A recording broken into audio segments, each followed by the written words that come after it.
Le ministre d'État et ses 5 conseillers de gouvernement étaient présents lors de cette conférence de presse, la dernière avant la saison estivale. À l'ordre du jour, plusieurs dossiers, notamment la présentation du Monaco en chiffres 2014, un recueil de statistiques publié par l'INSEE, 250 pages qui permettent de connaître le vrai visage de la principauté. Michel Roger est intervenu également pour évoquer l'avenir de l'immeuble dénommé la Maison de France, situé au 42 rue Grimaldi.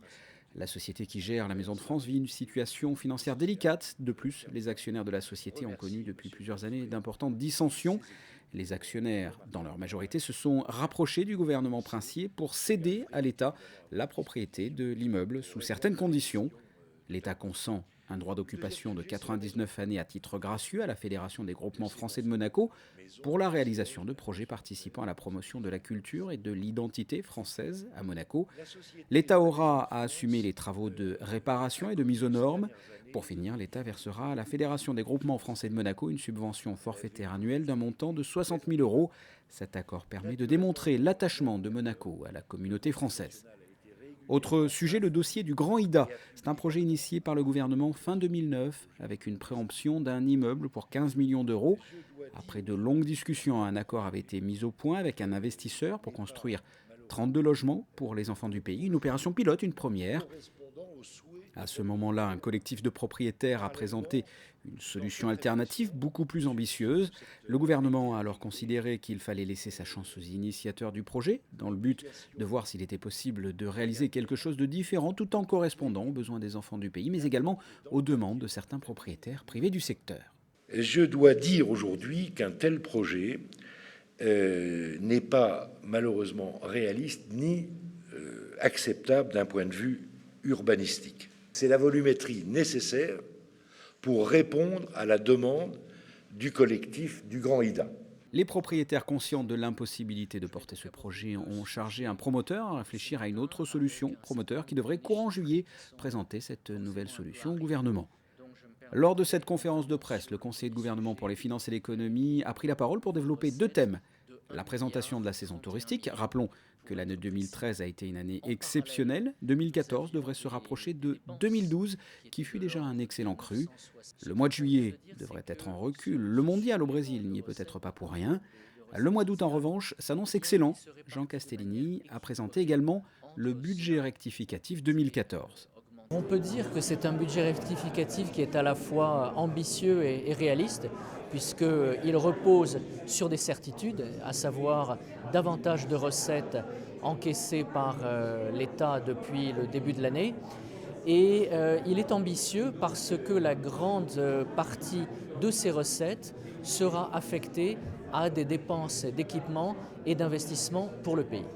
Donc si on doit parler chiffres, considérons que nous avons environ 80 millions de recettes supplémentaires qui se répartissent assez équitablement entre les recettes de TVA, qui mesurent la vitalité de la consommation en principauté, les recettes liées à l'impôt sur les sociétés, donc là encore les entreprises qui se créent, toujours plus nombreuses, et qui vont bien, donc qui rapportent davantage en impôts à l'État, et puis tout ce qui concerne les transactions immobilières, donc le marché immobilier à Monaco continue d'être actif, soutenu, et donc il y a également là des droits qui sont perçus par l'État au titre des transactions immobilières.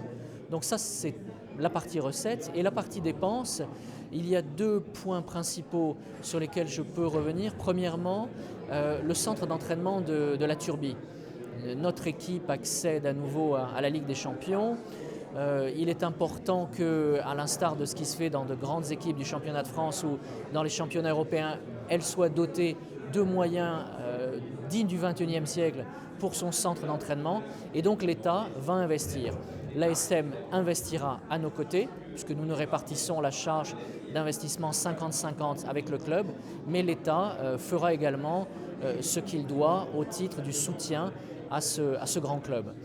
Et puis il y a également une trentaine de millions qui devraient être consacrés à la réalisation de projets de logements domaniaux, si vous voulez, plus modestes, de plus petite taille que ceux qui ont déjà été évoqués largement. Je pense à l'Angelin, je pense à Testimonio 2, mais qui devraient permettre à nos compatriotes, avec des délais plus courts et dans des quartiers populaires de la Principauté, de trouver un logement qui leur sera proposé par les services du gouvernement. Donc nous voulons également montrer tout l'attachement que nous apportons au dossier du logement et donc investir sur ce type d'opération grâce à la bonne tenue des recettes budgétaires.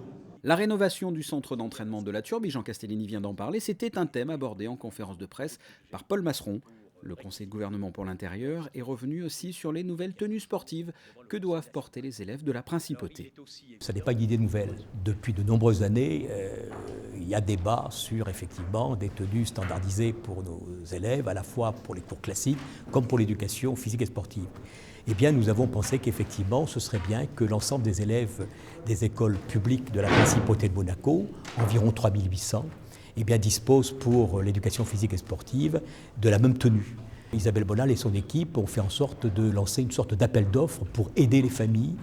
Cet appel d'offres a permis de retenir, je dirais, l'entreprise qui donnait le meilleur rapport qualité-prix, qui donnait également des garanties au niveau de la durée sur le temps de la fourniture des mêmes produits.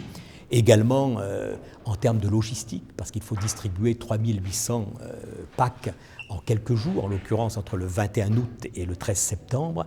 C'est la raison pour laquelle c'est cette société qui a été retenue. Je rappelle également que les achats se feront directement à la société par les parents, qu'il y aura bien sûr la possibilité d'obtenir, après fourniture du pack, au détail tel ou tel vêtement à un prix qui est évidemment proportionnel par rapport à l'ensemble du pack. Il y aura la possibilité également pour les enfants qui ont par exemple, la partie haute qui est du 10 ans, la partie basse du 8 ans ou l'inverse, de pouvoir varier effectivement les tailles, ce qui est quand même une garantie importante. Si vous voulez, le tarif pour le pack de 4 produits, c'est-à-dire la veste de survêtement Floquet Monaco, le t-shirt Floquet Monaco, le short et le maillot de bain est de 58 € TTC.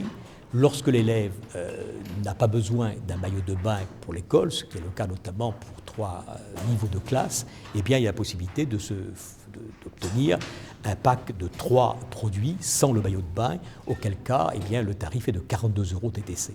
Durant cette conférence de presse, le conseiller de gouvernement pour les affaires sociales et la santé, Stéphane Valéry, est revenu sur le projet de loi sur le handicap, un projet qui crée pour la première fois un statut global du handicap en Principauté et marque de nombreuses avancées en matière d'insertion professionnelle et en matière sociale, avec notamment la création d'un statut de l'aidant qui pourra bénéficier de la couverture maladie et d'une assurance retraite. Pour finir, Stéphane Valéry a annoncé que le gouvernement sera en mesure de déposer le projet de loi relatif au télétravail sur le bureau du Conseil national avant la fin du mois de juillet. Projet de loi lui aussi très attendu par les salariés et les employeurs.